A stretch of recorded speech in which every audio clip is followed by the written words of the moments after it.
Welcome, everyone. Good to see all the smiley faces here today. Welcome to everyone online. Good to see you guys as well.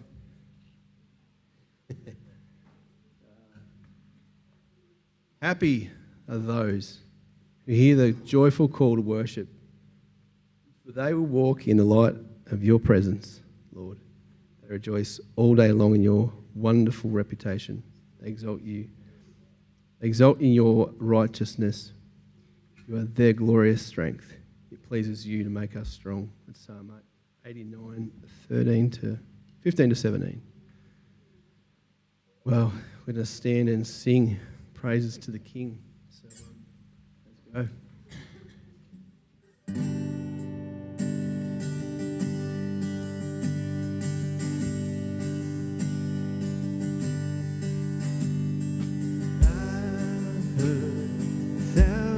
Stories of what they think you're like, but I've heard tender whisper of love in the dead of night, 'cause you tell me that you're pleased and that I'm never alone. You're a good, good Father, it's who you are. It's who you are, it's who you are, and I'm loved by you. It's who I am, it's who I am, it's who I am. I've seen many searching for answers, far and wide, but I know we're all searching for answers. Only you provide, 'cause you know just what we need before we say a word. You're a good, good Father. It's who you are, it's who you are, it's who you are, and I'm loved by you. It's who I am, it's who I am, it's who I am. You are perfect in all of your ways. You are perfect in all of your ways. You are perfect in all of your ways.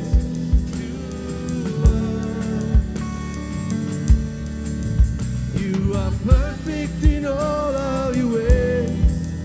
You are perfect in all of your ways. You are perfect in all of your ways to us. Good, good Father, to you are, to you are, to you are, and I'm loved by you. It's who I am, it's who I am, it's who I am. You're a good, good Father. It's who you are, it's who you are, it's who you are, and I'm loved by you. It's who I am, it's who I am, it's who I am.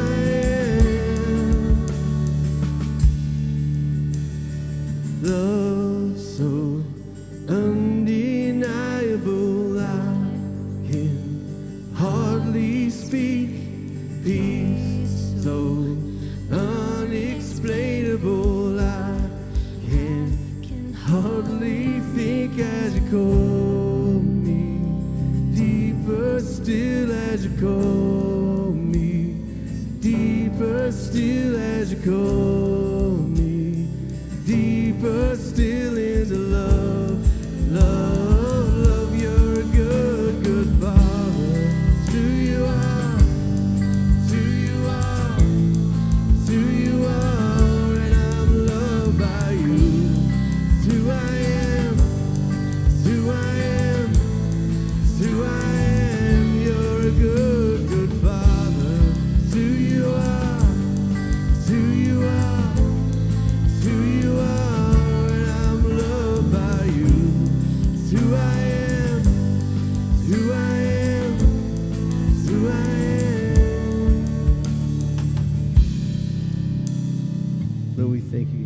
good, good Father. The best we could ever have. Praise you, Lord. Grab a seat, thanks. I love it when people take initiative. And Pam, do you want to just come out the front here? I love it when a young girl like Pam has some drive and ambition, and she has planned something to involve Redgum next Sunday, probably about 12:30. She's going. Her idea is to gather people here to do some building construction, but it's out of this stuff, gingerbread houses. So, can I get to hold the heavy one? Whoa, there's some weight in that. So, Pam, tell us about them. Okay. They come in kit form and everything will be included. The cellophane, the ribbon, the board and the lollies. But if you have a preference for different lollies, by all means bring your own.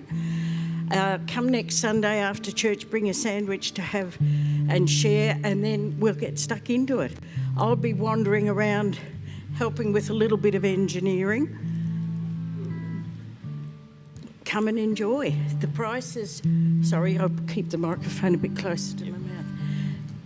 $28 for this one, $38 for the big one. That includes everything. It's a fundraiser.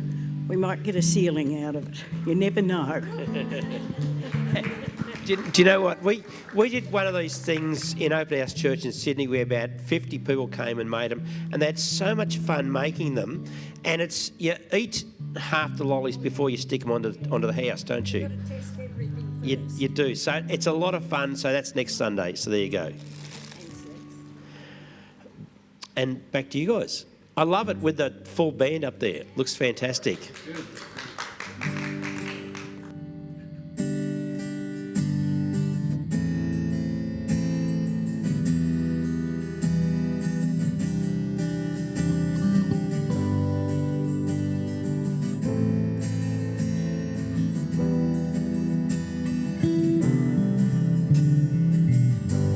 I've carried a burden too long on my own. I wasn't created to bear it alone. I hear your invitation to let it all go. I see it now, laying it down. I know that I need you. Run to the Father, fall into grace. Done with the hiding, reason away.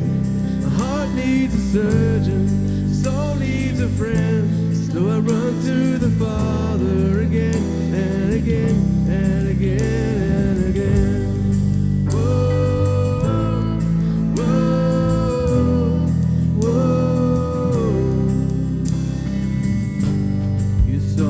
Condition, had a plan from the start.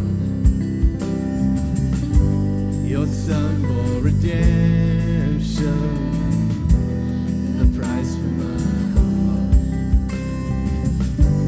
I don't have a contest for that kind of love. I don't understand, I can't comprehend. All I know is run to the Father, fall into grace. Done with the hiding, the reason away. My heart needs a surgeon, the soul needs a friend. So I run to the Father again and again and again and again. Whoa, whoa, whoa, again and again. Whoa.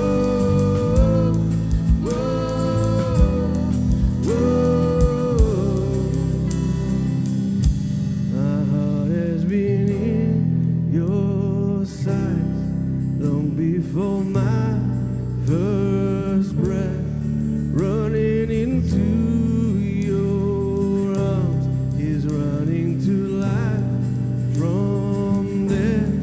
I feel this rush.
goodness of God.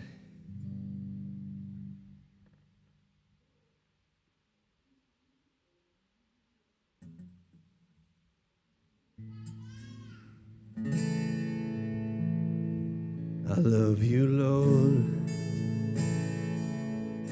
Oh, your mercy never fails me. All my days I've been held in your hand.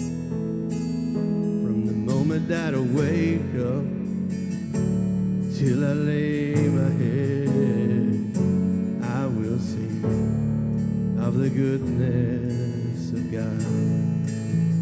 All my life. All my life you have been faithful. All my life you have been so, so good. And every breath that I am able, I will sing of the goodness of God. I love your voice. You have led me through the fire in darkest night. You are close like no other. Known you as a father, known you as a friend, and I have lived in the goodness of God. Sing it with me all my life. All my life you have been faithful. All my life you have been so, so good. And every breath that I am able, I will sing of the goodness of God. Your goodness is running. Your goodness is running after me. Your goodness is running after me. With my life laid down, I surrender now. I give you everything. Your goodness is running after me. Your goodness is running after me. Your goodness is running after me. With my life laid down, I surrender now. I give you everything. Your goodness is running after me. All my life you have been faithful. All my life you have been so, so good. With every breath that I am able, I will sing of the goodness of God. All my life you have been faithful. All my life you have been so, so good. Every breath that I am able, I will sing in the goodness of God. Oh, I will sing of the goodness of God. I will sing of the goodness of God.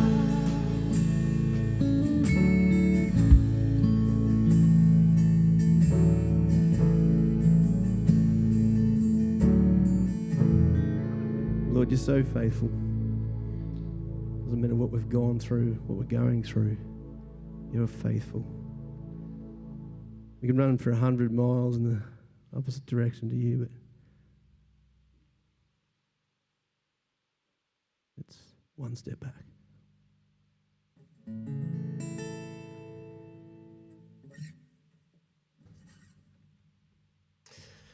Fantastic to have you in our new building this morning. Welcome. And in fact, Graham, great to see you. Fantastic. Yeah, very, very good. Come here, Joel. Joel. Just don't go anywhere. Now, I want you to look up there on the stage. See that gorgeous woman there? On Friday, we've been married for 44 years. Yeah, right. Right? Growing up. Now, before church began, you came up and you said you had a proposal for me that Yeah. Barefoot Sunday. He wants to have a barefoot Sunday in Redgum one Sunday, so everyone comes in bare feet, right? Oh, I don't want to feel left out. But how old are you? Yeah, 24. Well, I reckon that I want to help you with another type of proposal. And I'm just thinking that I reckon your wedding should be the first wedding we do in this place. Now, all we've got to do is we're going to start a program called The Drummer Wants a Wife, right? Look, And look, I wouldn't be. Look, I don't know about that. You know, we'll see how she goes. And well, see, I'm thinking of Kathy in Malta. Like Kathy, if you have any daughters or anyone she knows, she could send them over. So Coral's up the back going, stop it, it's enough's enough. So go and have a seat. But we're going to work on you, okay? So if there's anyone out there looking for a drummer, you're the man. okay. Okay. I have an awareness that there are people, part of Redgum, kids, yes? Any kids want to disappear out there with Sarah, they're welcome to do that. Yep. I have an awareness that there are some people like cats. I struggle to understand that, but I appreciate that some of you love cats. I think it's a bit like, I know God created cats, but he also created dogs. And I think he gave us cats so that we could appreciate dogs more.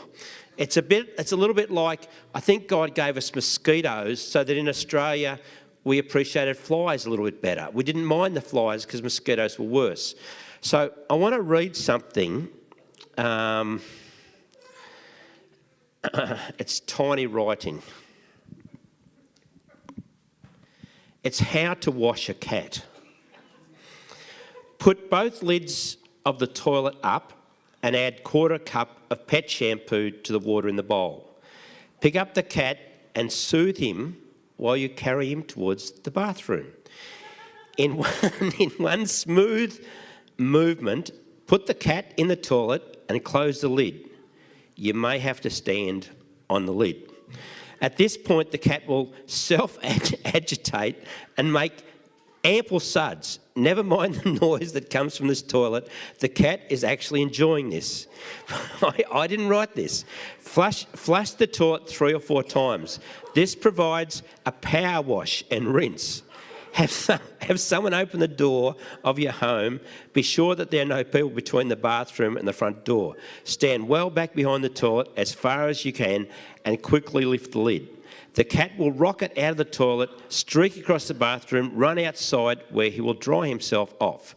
Both the toilet and the cat will be sparkling clean. Yours sincerely, the dog. I said to Coral, I read it to her and I said, what do you reckon I'll read this out at Redgum? And she said, no. And I said to Lauren, what do you think? And she says, well, I don't like cats. So let's pray. God, I thank you for every single person gathered. I thank you for every person online that will watch this live or watch this in the days and the weeks to come. I thank you that your word has power to set us free. It's that simple and it's that amazing, and I thank you for that. Now, getting naked, whether that's like in the shower or in your room at home, it's just a normal part of life. Now, I know that there are some people that are much more comfortable in being naked than others, and I promise not to look at anyone particularly this morning as we had a conversation, that in their home, I'm not looking your direction, but there are some people, Steve, aren't there, that actually are much more comfortable in being naked in their own environment and don't close the bathroom door as often as they should, right? What are you doing down there, Coral? I've got the microphone. I'm having fun. The last line of Genesis chapter 2 says this: "The man and his wife were naked and they felt no shame." Some translations say were not embarrassed. Now, this is not a random little line that Moses includes in the Genesis story. This is there because he's setting something up. He's wanting to show us something that comes next. Now, the Hebrew word that's translated ashamed could also be translated disappointed. It could read, "were not disappointed." But in the context, the most accurate way this one word, this Hebrew word can be translated is actually, can you put it up on the screen? Thanks. I want to show you this. It's actually the word imperfect. And it's only used once in the whole of the Hebrew text of the Bible, this word where this literally means imperfect. And so it should read, "The man and his wife were both naked and were not conscious of any imperfections in their own bodies or in the other person's." Imagine standing in front of the mirror and you're 40 or you're 50 or you're 70 and you see no imperfections. Even some of the most glamorous models in the world will tell you about the imperfections in something in how they look. But imagine not even being able to comprehend that you could have something imperfect with your body, but be completely and utterly not naive, not arrogant, not proud, but just have a sense that everything is right. This is how God made me. Now, that got lost back in the garden, but Jesus came to earth to restore everything that was lost. Now, I want you to watch what happens next, because that is the lead up into chapter 3. And in chapter 3, both Adam and Eve, they eat from the tree of the knowledge of good and evil, and it's the only boundary that God actually put into their world, and they cross it. Why did they do that? I used to think it's because they were rebelling against God. But I don't see that anymore. When you look at the story in chapter 3, I don't see rebellion. I think it's a story that's our story. Because we do the same thing for the same reasons. And every time we reenact that story in our life, we experience the exact same emotions that they experienced. And in verse 7 of chapter 3, it says this: "Then the eyes of both of them were opened, and they realised they were naked. So they sewed fig leaves together and made a covering for themselves." And then God turns up in the garden, and they're hiding in the trees. And God calls out to Adam, he says, "Where are you? Where are you?" Now, I don't know if you've ever tried to play hide and seek with God. It's a little unfair. And so Adam gives up, and he comes crawling out of his little hiding place, and he says to God, "I heard you in the garden, and I was afraid because I was naked, so I hid." For a long time, I've made the mistake of believing what Adam just said to God was true. And because I believed what Adam said, I've missed what was happening in this moment. And what Adam said to God was not true. He wasn't naked. He had fig leaves. They had sewed them together. They dealt with the nakedness. Now, I'm looking around this morning and I can't see a single naked person in here. I know on the news last night they had 2,000 people in Sydney went starkers into the get all photographed and stuff, but this morning all of you got clothes on. Clothes are the modern equivalent to fig leaves. And so you may have been naked at some times today, but you're not now. And Adam wasn't naked. He was clothed with his little fig leaves. I was thinking about them on the way in this morning. I'm looking at trees I'm going past. I'm glad this happened in Eden because gum trees have got very small leaves. It take a lot of sewing and cutting and making stitching. Anyway, it doesn't matter. So, but it is true that Adam was afraid, like really afraid. The Hebrew word means terrified. It's real fear that he felt. But it wasn't because he was naked. Remember how Moses sets this whole story up. And prior to eating from the tree of the knowledge of good and evil, Adam and Eve were both naked and they had no consciousness of imperfections. There's no comparison with looking at yourself and then thinking, I wish I didn't have that. I wish I had something else. There's no disappointment with how their body is. There's no embarrassment. There's no shame. And Adam now feels fear, but he's not feeling shame. He's not feeling embarrassment. He is talking about anxiety just overwhelming him. But didn't Adam just get exactly what he wanted? See, Adam wanted control. He wanted to be in control because he'd started to doubt the goodness of God. We're strange creatures as human beings. We can sort of trust God with one area of our life and then we struggle trusting him in another area. Someone might be able to trust God with your finances. God will always provide, but not trust God when it comes to our relationships. Abraham, he was able to trust God to take him from his homeland, to leave his family of origin, to go off, and God would provide a place for him, a homeland. He could trust God.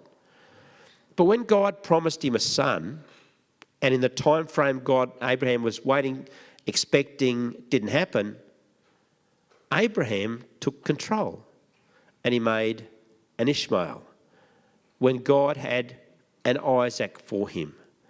And Adam and Eve, they start to doubt the goodness, the faithfulness of God.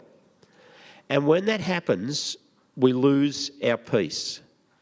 We start to become like a little anxious and worried about things, and we we start to think that we don't have enough. Hang on.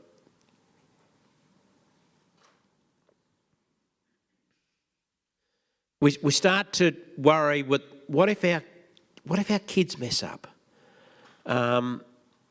What if we don't get healed? What if I don't find the right husband or wife? I'm starting to get older now, and like we start to become a little anxious. When Mandy was, and I've asked if I could share this, when Mandy was 17, I can't quite remember the details, but she was grounded for something. And there was this Battle of the Bands down Lakes Entrance on this Friday night, and she wanted to go to the Battle of the Bands. She's already grounded. And we said no.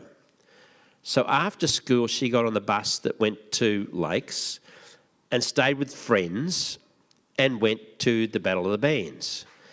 And so Coral and I were feeling very concerned about the choices she's making and what she's doing. So I drove to Lakes to find her and bring her back home that night. I did find her, but I didn't bring her back home. And I can remember driving home alone and walking into the house without our daughter and going to sleep that night knowing that the choices she's making are not good and we aren't in control of our daughter's life. At the centre of village life is Jesus. See, he's the glue. And without him, everything else falls over. And anxiety and fear it can grip our heart. And with him, there is realistic hope. There's healing and freedom from that fear and anxiety. There's healing emotionally, mentally, spiritually, physically. In fact, Jesus is the one who said, with God, all things are possible. All things are possible. In fact, in John 16, Jesus said these words, I've told you all these things so that in me you may have peace. In me is the critical words in that little verse. That in me you may have peace. God is actually found in reality. But Jesus didn't finish that conversation, have peace. He didn't say, hey, peace, man, peace, peace. He didn't say just peace. God is found in reality. And Jesus paints a picture of reality, and he says this, here on earth you'll have many trials and sorrows, but take heart, be encouraged, because I have overcome the world. With God, all things are possible. But Paul got to a place in his life where what he wanted to be possible wasn't, and he kept asking God, and he felt Jesus say to him, my grace is sufficient for you. Adam and Eve, they had not had one trial, not one tribulation, not one sorrow. Like Adam had never ever lost his car keys. Eve had never had a dress that she could no longer fit into. Like they had never had a fight over how Adam's mum used to cook the pork roast and get the crackling just right. They'd never had a fight over that, ever. and in this perfect world, they start to doubt the character of God. All over a boundary, a limitation that God had put in their life. They'd start to think, what is God holding off? What's God holding back from us? What's he keeping from us? I've discovered something with grandkids, and it works, Jesse and Zeke, it works with Remy and Brooklyn as well. It's not just you guys, right? But in our house, there can be peace. And the grandkids could have unlimited freedoms to do all sorts of things. But if they ask to do something and their mum and dad or Coral and I have to say no, all the peace goes out the window because they want to be in control. And the harder they fight to be in control, the worse they feel emotionally. There's a meltdown because they are scrambling to be in control, and they believe that if they can just get what they want, they'll be happy. And they start to doubt the goodness of their mum and their dad or Coral and I. And they start to say ridiculous things like, you don't care. And they just feel miserable. And they start to become unhappy with life. Now, Adam wanted to be in control. And now every emotion that he's feeling is terrible. He hates these emotions. He's feeling anxious, he's feeling fearful, and he's blaming being naked. Now, there's a very strong correlation between fear and control. when you start to feel a little anxious and a little bit worried about things, you want to grab control. But the more you grab into control, fear rises. As fear rises, the desire to control goes up. The most fearful person in the room, whether it's a family, whether it's a team, in any environment, the most fearful person in the room has the greatest power over the decision making in that family, in that room.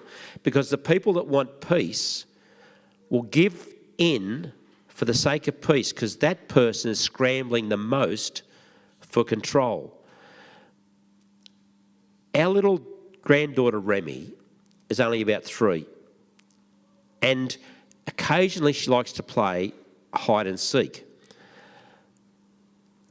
But the way we do it is she hides in the same room, in the lounge room where we are. And I have to close my eyes and count, and I can hear her where she goes. And when I open my eyes, I can usually see where she's hiding. And for her sake, I call out, "Where are you, Remy? Where are you?" And when God called out to Adam, "Where are you?" it wasn't for God's sake. It was for Adam's sake. It was for Adam's benefit, because what he's giving Adam is an opportunity to press pause, to start to take a step back and go, "Whoa, how did I get here with fig leaves and hiding from God? Like, how did I get to this place in my life? What is going on? What's behind this? How did I get here?" I don't know if you've done this, you probably haven't. But I've heard stories of people that have a little cough or a cold or a sniffle, and you go onto Dr. Google to find out what's wrong. And the more you investigate your symptoms, the more convinced you are by the end of your search on Dr. Google that you either have myxomatosis, calicivirus, distemper, parvovirus. Even though only cats and dogs can get those, you think you've got it, right? And Adam and Eve went to the tree of the knowledge of good and evil to gain control. Now, when COVID first hit, our world became anxious, fearful. And what did we do? We went to knowledge. We searched the internet. We found everything we could about this thing. And the information varied. And people were divided over the information and what they believed to be true. And the more I saw some people diving in to find out information to bring some control into their world, it just created more fear. And in the end, it never changed the outcome. When we go to the tree of the knowledge of good and evil, anxiety and fear will always come. It's how it works. There are things that we are not meant to know. We just aren't. In our church in Sydney, there was an old guy, and he was Irish, and he was in his 70s, and he came to me one day and he said, "Lex," he said, "I've done a terrible thing." He said, "I heard about these executions in the Middle East." And he said, "I've been on the internet and I watched one live." And he said, "I can't now unsee it. I can't get this image out of my head." There are things like pornography, we are just not meant to go down that path. The knowledge that we gain doesn't help our peace. It robs us. Even yesterday, I was talking to a mum, and she was telling me that her young son, there was something he loved to do, and he had such confidence, and he loved to do it. But then someone told him about something that could go wrong in that environment. Even though it doesn't happen in Australia, it happens overseas, this problem in this environment. And now that son will not go back and do what he used to do. because now he has a knowledge that he doesn't have the capacity to understand that only happens in the tropics. It doesn't happen in our coastal waters here. And see, we aren't God. We're not designed to know everything that God knows. So God calls out, "Where are you?" And he's inviting Adam and Eve to be honest with themselves and where the life is, to put their faith and their trust back into him, into his goodness. And instead, Adam goes to fix-it mode. Now, we do this too, don't we? We try to manage a situation and we try to fix it. So what we end up doing is, well, actually, God, it's the woman. The woman. I don't mean to put you under the bus, God, as well, but it's the woman that you gave me, God. You're also responsible for this. It's not my fault. Like, she basically forced me to. She shoved the apple in my mouth. Like, it's not. It's the woman you gave me. And God turns to the woman and she said, "Well, not me. There's a snake. You made, It's like, and the game of blame just gets passed on down the line. That's what happens when we try to fix our messes. Anxiety and worry increase as we seek to be in control. And God's solution is just so simple. To trust him. To trust in his goodness. To trust Jesus. To put our faith in a God that truly, truly loves us. At home, I breed these little birds. They're about the size of a budgie. They come out of Central Australia. They're called scarlets. And I've got probably about 400 of them.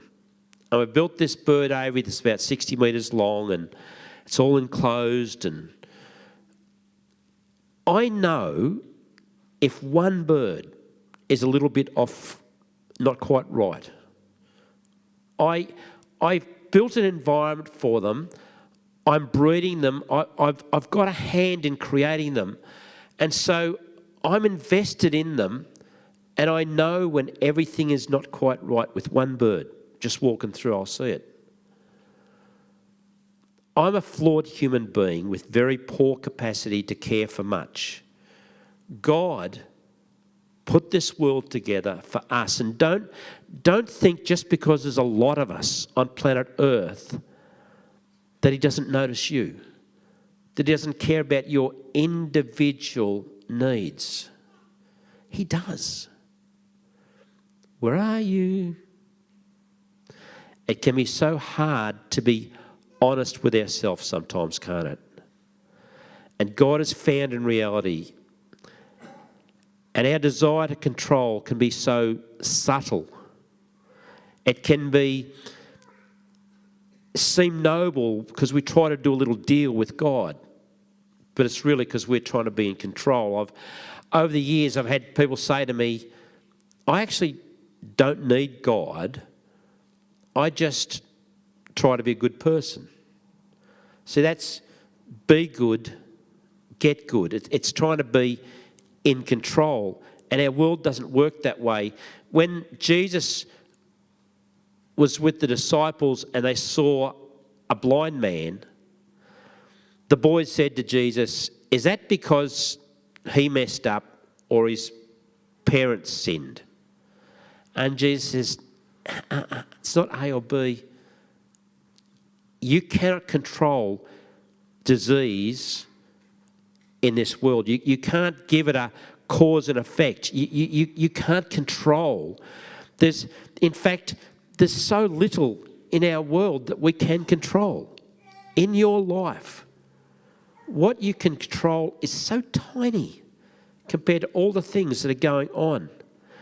And you cannot separate fear and anxiety and control. They go together. And if you feel anxious, if you feel fearful, it's because you're trying to control something in your world you can't control. And only trusting in the goodness of God is the only way out. When you're going through something and you can trust God, that's gold.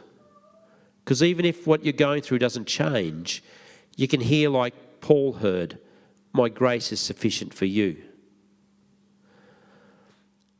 As I finish, I just want to highlight one little tiny part of the story that all these years later seems almost irrelevant. We just, you can read it and just go straight past it. And it's this. In all the consequences of Adam and Eve taking control of their lives and what that brought, death and disease into our world, all the stuff that happened, as they're being put out of the garden, Moses tells us a little tiny little fragment of the story, and he says this: the Lord God made garments of skin for Adam and his wife, and he clothed them. He's still providing for them. I don't know if you can understand, but up to that point in creation, nothing had died. No one had taken the skin of an animal and made it into clothes. Adam and Eve had no knowledge of how to do that. They didn't know how to tan a skin. Guns had not been invented. Knives did not exist. I don't know if you've tried to skin an animal without a knife, right?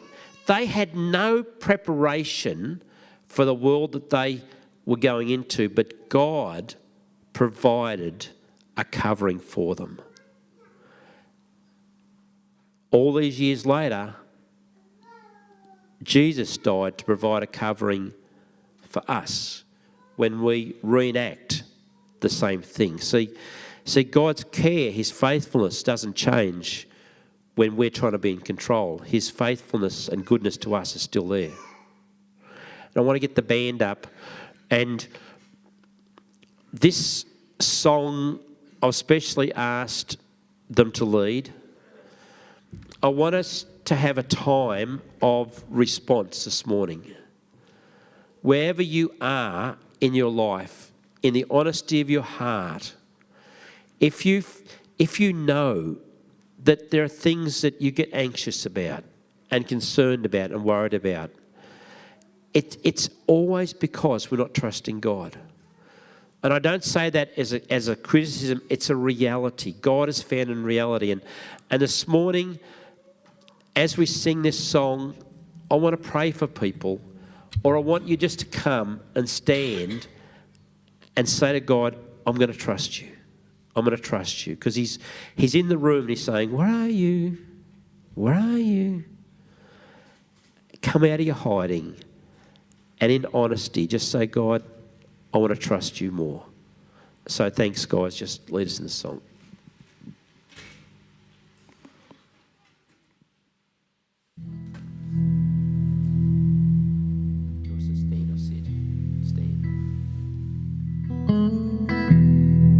Why don't we stand together this morning?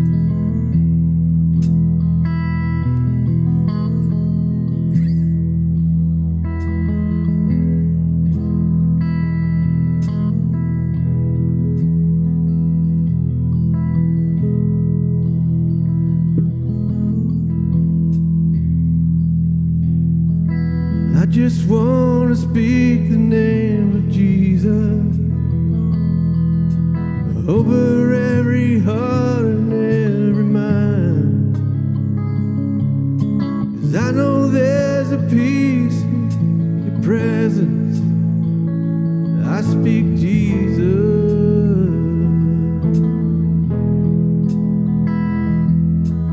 I just want to speak the name of Jesus. Till every dark addiction starts to break. Declaring there is hope and there is freedom. I speak Jesus. 'Cause your name is power. Your name is healing. Your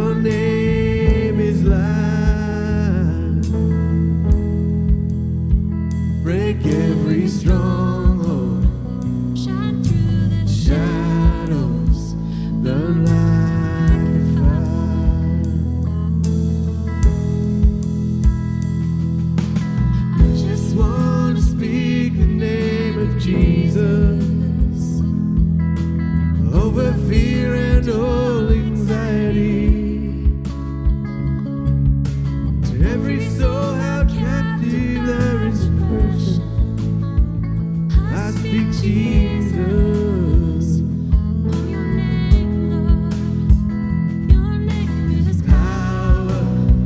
Your name is healing. Your name is life.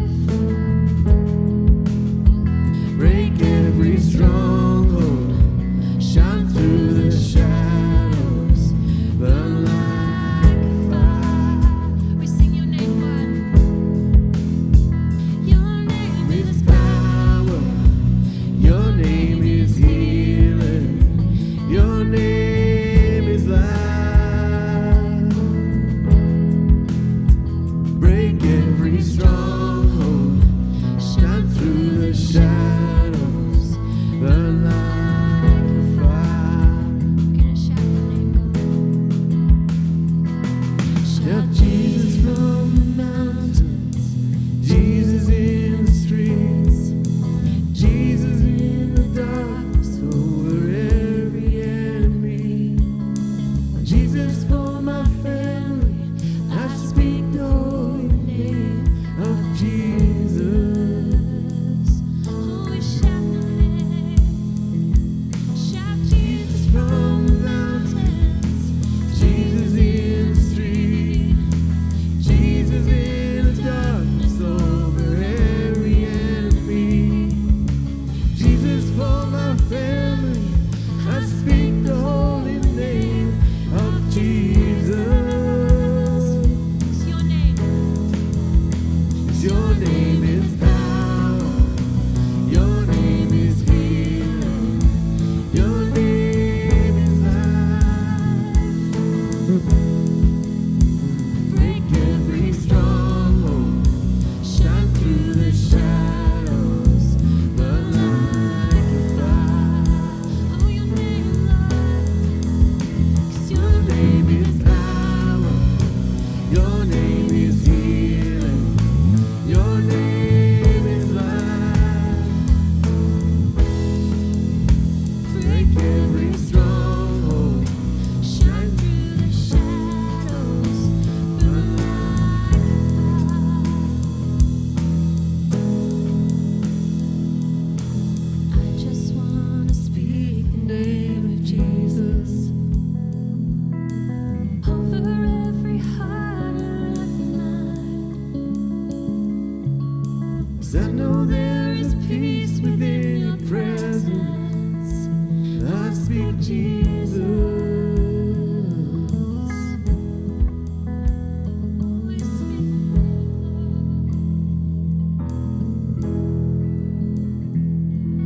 Jesus.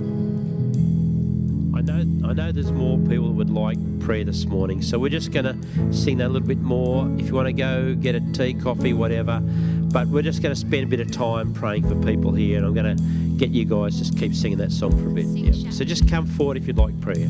Just stand in front of God. Jesus in the streets, Jesus in the darkness over every enemy, Jesus for my family. I speak the holy name of Jesus. Oh, we shout your name, Lord. Shout Jesus, shout Jesus from the mountains, Jesus in the streets, Jesus in the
'Cause I know there is peace within your presence.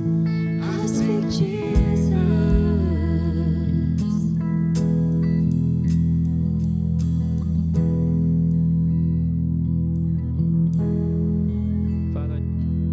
Father, I just thank you that with you there is peace. When we put our trust in you, anxiety and fear just go.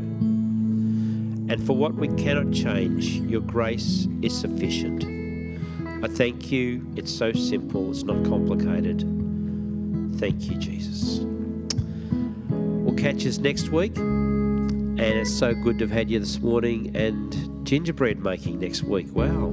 Yeah, so just have a tea, coffee, and whatever. Say good day to someone.